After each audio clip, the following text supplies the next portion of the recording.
طبعا من لەگەڵت نیم مەسلەی ئەڵەی خەڵک نییە ئەو خەڵکە بەو ڕێژەی کە بۆتە دیاردا هەوڵێک هەیە لەوەی کەوە پلانی حکوومەت لەم چوارچەوەیە هەرس بهێنرێت سەبارەت بە پرۆژەی ئاو و کارەبا.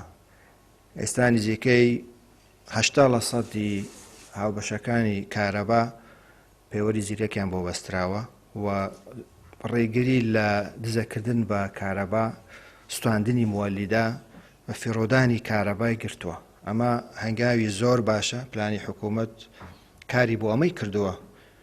من لەگەڵ تەمادێک حاڵات هەیە بەڵام ئێمە وەکو حکوومەت و بەپێی ئەو وەزارەتە پەیوەندیدارەکان ینی بەرگامان واڵایە بۆ ئەو هاوڵاتیانێک کە گرفتێکیان هەیە توانن سەردانی بکەن و چارەسەریان بۆکە.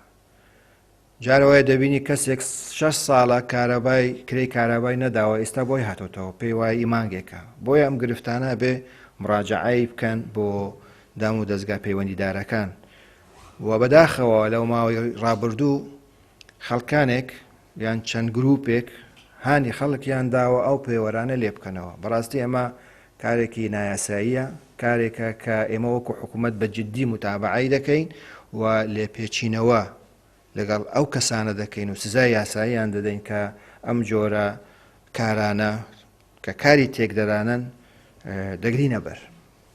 بۆیە ئەمە لەسەر مەسەلەی ئاویش تەطبیق دەبێ کە ئەویش نزیکەی 80% پێوەری ئاو بەستراوە گرفت هەیە چارەسەر کرێ بەڵام پرۆسەکە بەردەوام دەبێت و ئێمە وەکو حکوومەت بەردەوام دەبین لە جێبەجێکردنی ئەو پرۆژەیە.